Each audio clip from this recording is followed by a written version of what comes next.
आइए भक्तों, आज सुनते हैं श्री दुर्गा सप्तशती का पहला अध्याय। तो एक बार बोलिए प्रेम से दुर्गा माता की जय, भगवती माता की जय। मेघा ऋषि का राजा सूरत और समाधि को देवी की महिमा बताते हुए मधुकैटभ वध का प्रसंग महर्षि मार्कंडेय बोले। सूर्य के पुत्र स्वाणी की उत्पत्ति की कथा विस्तार पूर्वक कहता हूँ, सुनो। स्वाणी महामाया की कृपा से जिस प्रकार मनवंतर के स्वामी हुए उसका भी हाल सुनो। पहले अश्वारो जिस नामक राज्य था, वह प्रजा को अपने पुत्र के समान मानते थे। कोला विद्ये वशी राजा उनके शत्रु बन गए। दुष्टों को दंड देने वाले राजा सूरत की उनके साथ लड़ाई हुई।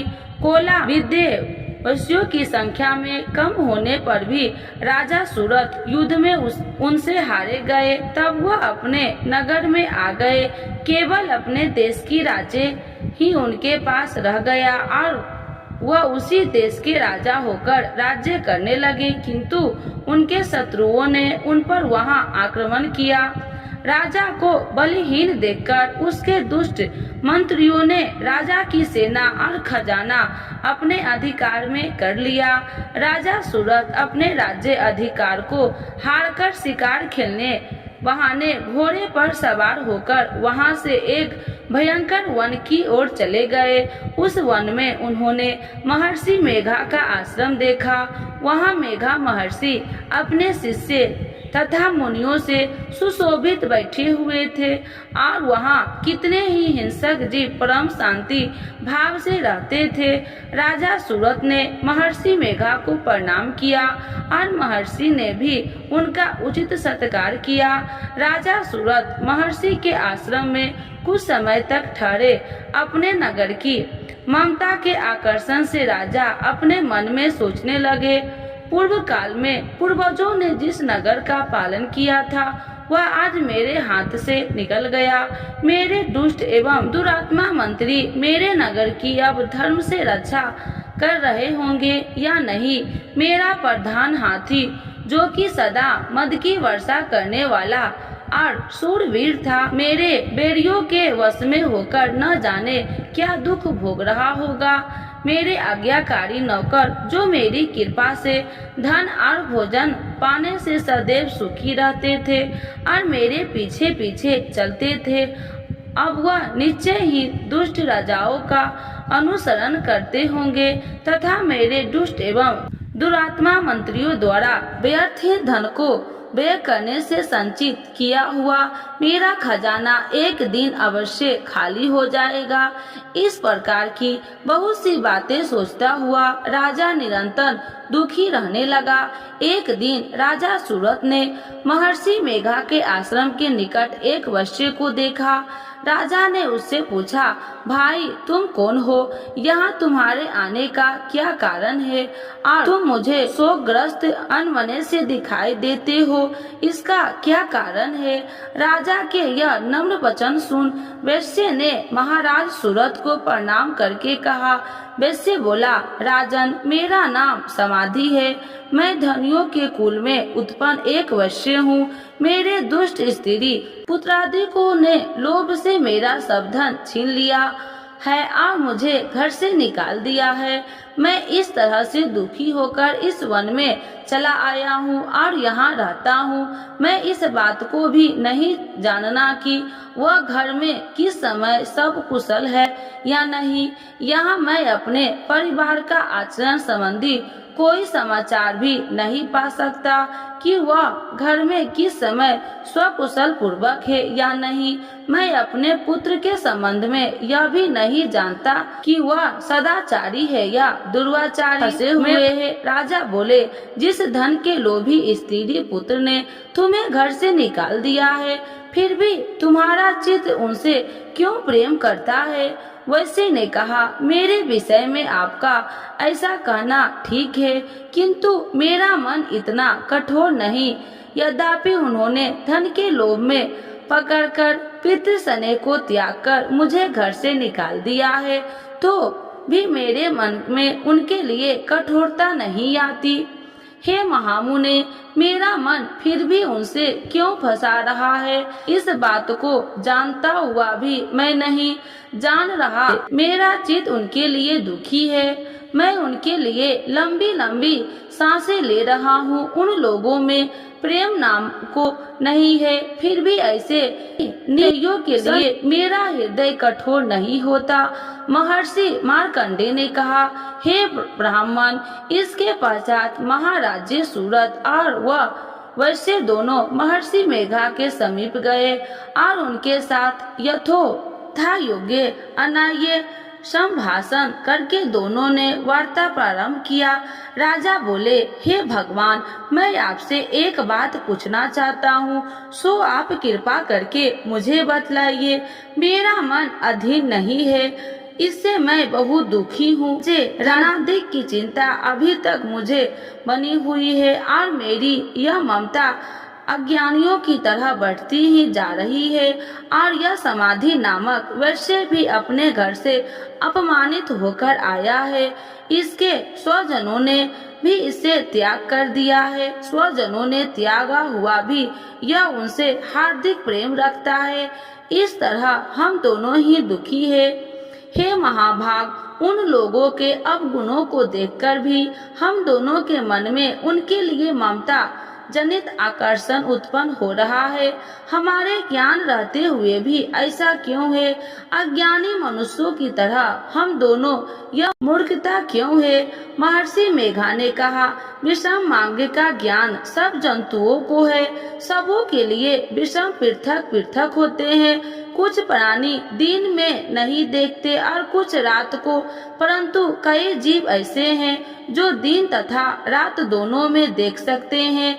यह सत्य है कि मनुष्य में ज्ञान प्रधान है, किंतु केवल मनुष्य की ज्ञानी नहीं होता। पशु पक्षी आदि भी ज्ञान रखते हैं। जैसे यह पशु पक्षी ज्ञानी है, वैसे ही मनुष्य का ज्ञान है, और जो ज्ञान मनुष्य में वैसे ही पशु पक्षी में है, तथा अन्य बातें भी दोनों में एक जैसी पाई जाती है। ज्ञान होने पर भी इन पक्षियों की ओर देखो कि अपने भूख से पीड़ित बच्चों की चोंच में कितने प्रेम से अन्न के दाने डालते हैं। हे राजन, ऐसा ही प्रेम मनुष्य में अपनी संतान के प्रति भी पाया जाता है। लोभ के कारण अपने उपकार का बदला पाने के लिए मनुष्य पुत्रों की इच्छा करते हैं और इस प्रकार मोह के गड्ढे में गिरा करते हैं। भगवान श्री हरि जो माया है, उसी से यह संसार मोहित हो रहा है। इसमें आश्चर्य की कोई बात नहीं है, क्योंकि वह भगवान विष्णु की योग निद्रा है। यह माया ही तो है जिसके कारण संसार मोह में जकड़ा हुआ है। यही महामाया भगवती देवी ज्ञानियों की चित्त को बलपूर्वक खींचकर मोह में डाल देती है और उसी के द्वार संपूर्ण जगत की उत्पत्ति होती है। यह भगवती देवी प्रसन्न होकर मनुष्य को मुनि प्रदान करती है। यही संसार के बंधन का कारण है तथा संपूर्ण ईश्वरों के भी स्वामिनी है। महाराज सूरत ने पूछा, भगवान, वह देवी कौन सी है जिसको आप महामाया कहते हैं? हे ब्राह्मण, वह कैसे उत्पन्न हुई है और उसका कार्य क्या है? उसके चरित्र कौन कौन से हैं? प्रभु, उसका जैसा प्रभाव हो, जैसा स्वरूप हो, वह सब ही कृपा करके मुझसे कहिए, मैं आपसे सुनना चाहता हूँ। महर्षि मेघा बोले, राजन, वह देवी तो नित्य स्वरूपा है। उसके द्वारा यह संसार रचा गया है, तभी भी उसकी उत्पत्ति अनेक प्रकार से होती है। वह सब आप मुझसे सुनो। वह देवताओं के कार्य सिद्ध करने के लिए प्रकट होती है। उस समय वह उत्पन्न हुई कहलाती है। संसार को जलमय करके जब भगवान विष्णु योग निद्रा का आश्रय लेकर शेष शैया पर सो रहे थे, तब मधु कैटव नाम के दो असुर उनके कानों के मैल से प्रकट हुए और वह श्री ब्रह्मा जी को मारने के लिए तैयार हो गए। श्री ब्रह्मा जी ने जब उन दोनों को अपनी ओर आते देखा तो यह भी देखा कि भगवान विष्णु योग निद्रा का आश्रय लेकर सो रहे हैं। तो वह उस समय श्री भगवान को जगाने के लिए उनके नेत्र में निवास करने वाली योग निद्रा की स्तुति करने लगे। श्री ब्रह्मा जी ने कहा, हे देवी, तुम ही स्वाहा, तुम ही स्वाधा और तुम ही वष्टकार हो। स्वर भी तुम्हारा ही है, स्वरूप है। तुम ही जीवन देने वाली सुधा हो। नित्य अक्षर प्रवन में आकर उकार मकार इन तीनों में माताओं के रूप में तुम ही स्थिर हो।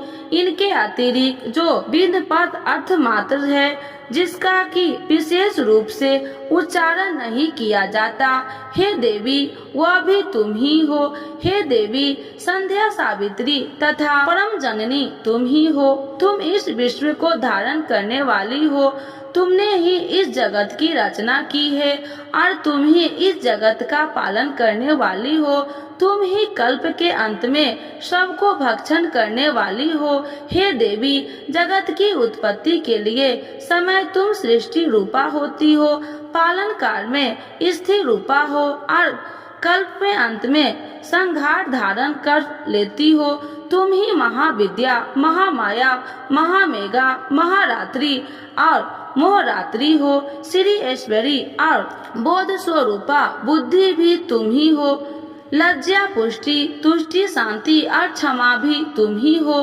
तुम खड्ग धारणी, शूल धारणी, घोर रूपा तथा गंदा, चक्र, शंख और धनुष को धारण करने वाली हो। भुसुंडी और परिघ, यह भी तुम्हारी ही अस्त्र है। तुम शोभ्य और शोभ्यतर हो। यही नहीं बल्कि जितनी भी शोभ्य तथा सुंदर वस्तुएं इस संसार में है, उन सबसे बढ़कर सुंदर तुम हो। पर और अपर सबसे पर रहने वाली सुंदर तुम ही हो। हे सर्व स्वरूपनी देवी, जो भी सशक्त पदार्थ है उनमें जो शक्ति है वह तुम ही हो। ऐसी अवस्था में भला तुम्हारी स्तुति कौन कर सकता है।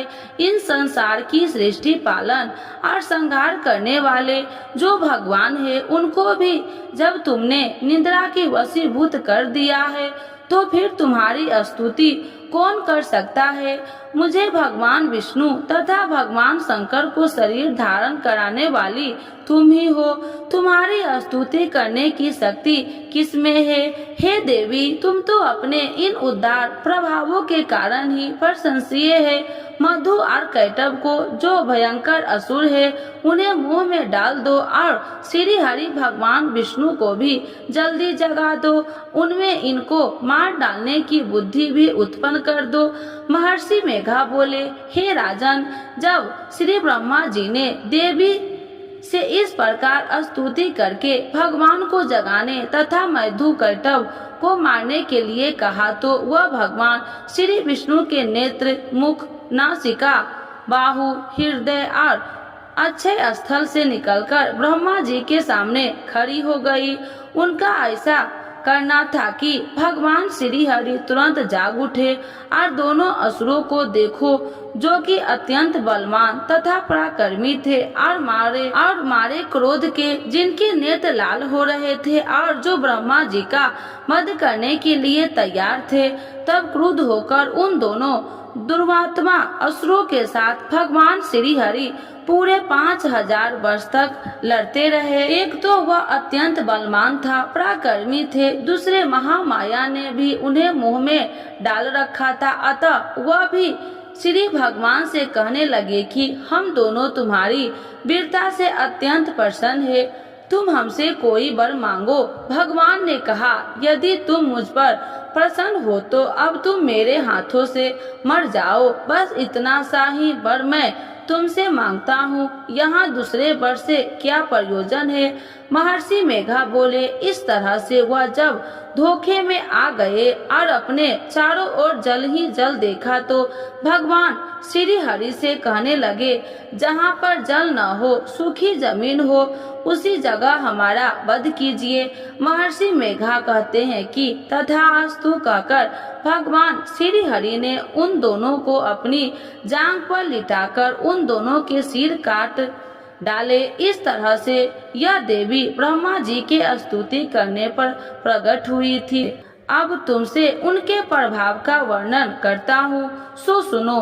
तो एक बार बोलिए प्रेम से दुर्गा माता की जय, भगवती माता की जय। है दूसरा अध्याय श्री दुर्गा सप्तशती का, तो एक बार बोलिए प्रेम से दुर्गा माता की जय, भगवती माता की जय। देवताओं के तेज से देवी का प्रादुर्भाव और महिषासुर की सेना का वध। महर्षि मेघा बोले, प्राचीन काल में देवताओं और असुरों में पूरे 100 वर्षों तक घोर युद्ध हुआ था और देवराज इंद्र देवताओं के नायक थे। इस युद्ध में देवताओं की सेना परास्त हो गई थी और इस प्रकार संपूर्ण देवताओं को जीत महिषासुर इंद्र बैठा था। युद्ध के पश्चात हारे हुए देवता पराजित श्री ब्रह्मा को साथ लेकर उस स्थान पर पहुँचे जहाँ पर कि भगवान शंकर विराजमान थे। देवताओं ने अपनी हार का सारा वृत्तांत भगवान श्री विष्णु और शंकर जी से कह सुनाया। यह कहने लगे कि हे प्रभु, महिषासुर सूर्य, चंद्रमा, इंद्र, अग्नि, वायु, यम, वरुण तथा अन्य देवताओं के सब अधिकार छीनकर सबका अधिष्ठाता स्वयं बन बैठा है। उसने समस्त देवताओं को स्वर्ग से निकाल दिया है। वह मनुष्य की तरह पृथ्वी पर विचरण रहे हैं। दैत्यों की सारी करतूत हमने आपको सुना दी है और आपकी शरण में इसीलिए आए हैं कि आप उनके वध का कोई उपाय सोचे। देवताओं की बातें सुनकर भगवान श्री विष्णु और शंकर जी को दैत्य पर बड़ा गुस्सा आया। उनकी भौहें तन गई और आंखें लाल हो गई। गुस्से में भरे हुए भगवान विष्णु के मुख से बड़ा भारी तेज निकला और उसी प्रकार का तेज भगवान शंकर, ब्रह्मा और इंद्र आदि दूसरे देवताओं के मुख से प्रकट हुआ। फिर वह सारा तेज एक में मिल गया और तेज का पुंज वह ऐसे दिखता था जैसे कि ज्वालामान पर्वत हो। देवताओं ने देखा कि उस पर्वत की ज्वाला चारों ओर फैली हुई है और देवताओं के शरीर से प्रकट हुए तेज की किसी अन्य तेज से तुलना नहीं हो सकती थी। एक स्थान पर इकट्ठा होने पर वह तेज एक देवी के रूप में परिवर्तित हो गया और अपने प्रकाश से तीनों लोकों में व्याप्त जान पड़ा। वह भगवान शंकर का तेज था। उससे देवी का मुख प्रकट हुआ। यमराज के तेज से उसके शरीर के बाल बने। भगवान श्री विष्णु के तेज से उनकी भुजाएं बनी। चंद्रमा के तेज से दोनों स्तन और इंद्र के तेज से जंघा तथा पंडली बनी और पृथ्वी के तेज से नितंब भाग बना। ब्रह्मा के तेज से दोनों चरण और सूर्य के तेज से उनकी उंगलियां पैदा हुई। वास्तुओं के तेज से हाथों की उंगलियां एवं कुबेर के तेज से नासिका बनी। प्रजापति के तेज से उसके दांत और अग्नि के तेज से उसके नेत्र बने। संध्या के तेज से उसकी भौहें और वायु के तेज से उनके कान प्रकट हुए थे। इस प्रकार उस देवी का प्रादुर्भाव हुआ था। महिषासुर से पराजित देवता उस देवी को देखकर अत्यंत प्रसन्न हुए। भगवान शंकर ने अपने त्रिशूल में से एक त्रिशूल निकालकर उस देवी को दिया और भगवान विष्णु ने अपने चक्र में से एक चक्र निकालकर उस देवी को दिया। वरुण ने अपने चक्र में से एक चक्र निकालकर उस देवी को दे दिया। वरुण ने देवी को शंख भेंट किया। अग्नि ने उसे शक्ति दी। वायु ने उसे धनुष और बाण दिए। सहस्त्र नेत्रों वाले श्री देवराज इंद्र ने उसे अपने वज्र से उत्पन्न करके वज्र दिया। ऐरावत हाथी का एक घंटा उतारकर देवी को भेंट किया। यमराज ने उसे कल दंत में से एक दंत दिया। वरुण ने उसे पासा दिया। प्रजापति ने उस देवी को अष्टफाटिक की माला दी और ब्रह्मा जी ने उसे कमंडल दिया। सूर्य ने देवी के समस्त रोम में अपनी किरणें का तेज भर दिया। काल ने उसे चमकती हुई ढाल और तलवार दी। उज्जवल हार और दिव्य वस्त्र उसे भेंट किए और उनके साथ ही उसने दिव्य चूड़ामणि दी। 2 कुंडल, कंकन, उज्जवल अर्धचंद, बाहों के लिए बाजूबंद, चरणों के लिए नूपुर, गले के लिए सुंदर हंसली और उंगलियों के लिए रत्नों की बनी हुई अंगूठियां उसे दी। विश्वकर्मा ने उनको परसा दिया और उसके साथ ही कई प्रकार के अस्त्र और अमेध कवच दिए। इसके अतिरिक्त उसने कभी न मुरझाने वाले सुंदर कमलों की माला भेंट की, समुद्र में सुंदर कमल का फूल भेंट किया। हिमालय ने सवारी के लिए श्री और तरह तरह के रत्न देवी को भेंट दिए। यक्षराज कुबेर ने मधु से भरा हुआ पात्र और शेष नाग ने उन्हें बहुमूल्य मणियों से विभूषित नागहार भेंट किया। इस तरह से दूसरे देवताओं ने भी उसे आभूषण और शस्त्र देकर उसका सम्मान किया। इसके पश्चात देवी ने ऊंचे स्वर से गर्जना की। उसने भयंकर नाद से आकाश गूंज उठा। देवी का वह उच्च स्वर से किया हुआ श्रीनाद समा न सका। आकाश उसके सामने छोटा प्रतीक होने लगा। उससे बड़े जोर से प्रतिध्वनि हुई, जिससे समस्त विश्व में हलचल मच गई और समुद्र कांप उठे, पृथ्वी डोलने लगी और सब पर्वत हिलने लगे। देवताओं ने उस समय प्रसन्न हुई। शिवानी जगमयी देवी से कहा, देवी तुम्हारी जय हो। इसके साथ महर्षियों ने भक्ति भाव से विनम्र होकर उनकी स्तुति की। संपूर्ण त्रिलोकी को शोकमग्न देखकर दैत्यगण अपनी सेनाओं के साथ लेकर और हथियार आदि सजाकर उठ खड़े हुए। महिषासुर के क्रोध की कोई सीमा नहीं थी। उसने क्रोध में भरकर कहा, यह सब क्या उत्पात है। फिर वह अपनी सेना के साथ उस पर और दौड़ा, जिस ओर से भयंकर नाद का शब्द सुनाई दिया था, और आगे पहुंचकर उसने देवी को देखा, जो कि अपनी प्रभा से तीनों लोकों में प्रकाशित कर रही थी। उसके चरणों के भार से पृथ्वी दबी जा रही थी। माथे के मुकुट से आकाश में एक रेखा सी बन रही थी और उसके धनुष की टंकोर से सब लोग सूक्ष्म हो रहे थे। देवी अपनी सहस्त्र भुजाओं को संपूर्ण दिशाओं में फैला खड़ी थी। इसके पश्चात उनका दैत्य के साथ युद्ध छिड़ गया और कई प्रकार के अस्त्र शस्त्र से सबकी सब दिशाएं में उदासित होने लगे। महिषासुर की सेना का सेनापति चिक्षुर नामक एक महान असुर था। वह आगे बढ़कर देवी के साथ युद्ध करने लगा और दूसरे दैत्य की चतुरंगनी सेना साथ लेकर चामर भी लड़ने लगा और 60,000 महारथियों को साथ लेकर उदर्ग नामक महादैत्य आकर युद्ध करने लगा और महामुने नामक असुर 1 करोड़ रथियों को लेकर असिलोम नामक असुर 5 करोड़ सैनिक को साथ लेकर युद्ध करने लगा। वश्यकर नामक असुर 60 लाख असुरों के साथ युद्ध में आ डटा। बिलाट नामक असुर करोड़ों रथियों सहित लड़ने को तैयार था। इन सब के अतिरिक्त और भी 1000 असुर हाथी और घोड़े साथ लेकर लड़ने लगे। इन सब के पश्चात महिषासुर करोड़ों रथों, हाथियों और घोड़ों सहित वहां आकर देवी के साथ लड़ने लगे। सभी असुर तोमर, भिंडीपाल, शक्ति, मुसल, खंगरों, फर्शों, पटियों के साथ रणभूमि में देवी के साथ युद्ध करने लगे। कई शक्ति फेंकने लगे और कई अन्य शस्त्र आदि। इसके पश्चात सब दैत्य अपनी अपनी तलवारें हाथों में लेकर देवी की ओर दौड़े, उसे मार डालने का उद्योग करने लगे। मगर देवी ने क्रोध में भरकर खेल ही खेल में उनके सब अस्त्रों शस्त्रों को काट दिया। इसके पश्चात ऋषियों और देवताओं ने देवी की स्तुति आरंभ कर दी और वह प्रसन्न होकर असुरों के शरीर पर अस्त्र शस्त्र की वर्षा करती रही। देवी का वाहन भी क्रोध में भरकर दैत्य सेना में इस प्रकार विचरण करने लगा, जैसे कि वन में दावानल फैला रहा हो।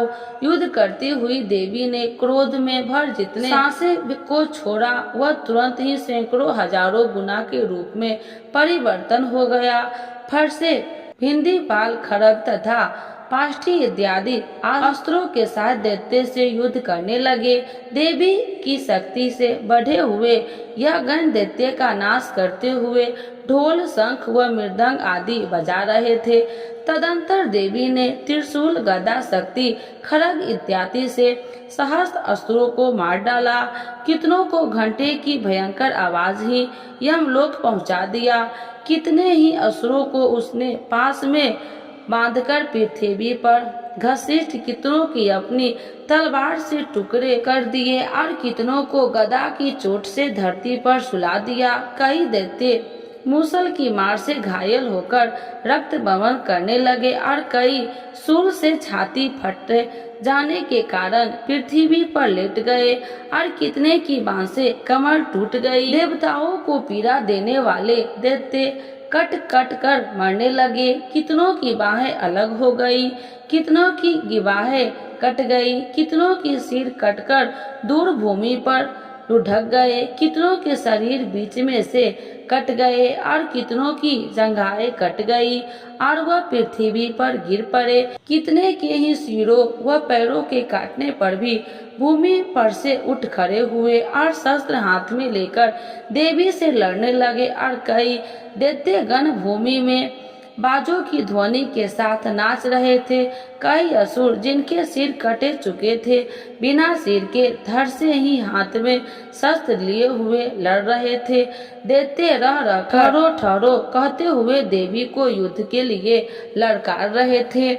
जहाँ पर यह घोर संग्राम हुआ था वहाँ की भूमि रथ, हाथी, घोड़े और असुरों की लाशों से भर गई थी और असुर सेना के बीच रक्तपान होने के कारण रुधिर की नदियां बह रही थी और इस तरह देवी ने असुरों की विशाल सेना का क्षण भर में इस तरह नष्ट कर डाला जैसे 3 काष्ठ के बड़े समूह को अग्नि नष्ट कर डालती है।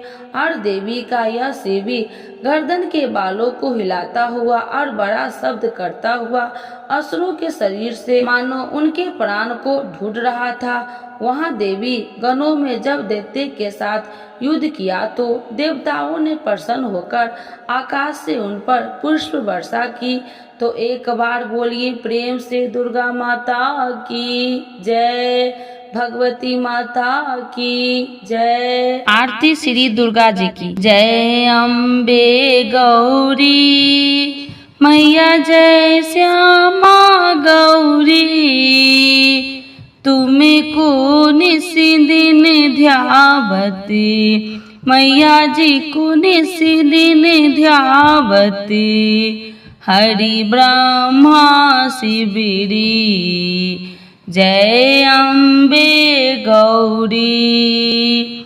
मांगी सिंदूर विराजते, टीको मृग मद को, मैया टीको मृग मद को, उज्ज्वल से दो नैना, निर्मल से दो नैना, चंद्र बदननी को, जय अम्बे गौरी। कनक समान कलेबर, रक्तांबर राजे, मैया रक्तांबर राजे, रक्त पुष्प गले माला, लाल फूल गले माला, कंठन पर साजे, जय अम्बे गौरी। के हरि वाहन राजते, खरग खपर धारी, मैया खरग खपर धारी, सुनि नर मुनि जन सेवकी, सुनि नर मुनि जन सेवकी, तिनके दुखी हारी, जय अम्बे गौरी। कानन कुंडल शोभित, नासाग्रे मोती, मैया नासाग्रे मोती, कोटि की चंद्र दिवाकरे, कोटि की चंद्र दिवाकरे, राजति सम ज्योति, जय अम्बे गौरी।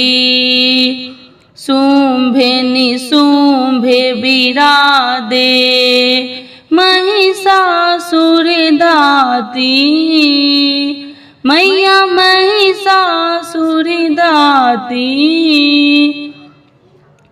धूर में बिलोचन नैना, धूर में बिलोचन नैना, निसी दिन मदमाती। जय अम्बे गौरी। चंडी मुंडी सनिहारे, सोनित बीज हरे, मैया सोनित बीज हरे। मधु कैटभ दो मारे, मधु कैटभ दो मारे। सूर्य भयहीन करे, जय अम्बे गौरी। ब्रह्मानी रुद्रानी, तुम्हें कमला रानी, मैया तुम्हें कमला रानी। आगम निगम बखानी, आगम निगम बखानी, तुम्हें शिव पटरानी।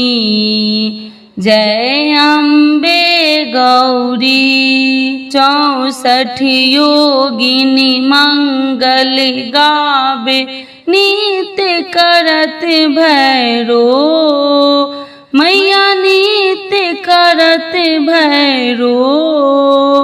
बाजत ताल मृदंगा, बाजत ढोल मृदंगा, औरी बाजत डमरू। जय अम्बे गौरी। भुजाचार अति शोभित, खरग खपरधारी, मैया बड़े मुद्राधारी। मन वांछित फल पावत, सब इच्छा फल पावत। सेवत नर नारी, जय अम्बे गौरी। कंचन थाल विराजत, कंचन थाल विराजत। अगर कपूर बाती, मैया अगर कपूर बाती। श्रीमाल के तुम राजत, श्रीमाल के तुम राजत। कोटि रतन ज्योति, जय अम्बे गौरी। श्री अम्बे जी की आरती, माँ अम्बे जी की आरती। जो कोई नर गावे, मैया जो मन से गावे। कहत शिवानंद स्वामी, जपत शिवानंद स्वामी। सुखी संपत्ति पावे, जय अम्बे गौरी। मैया जय श्यामा गौरी।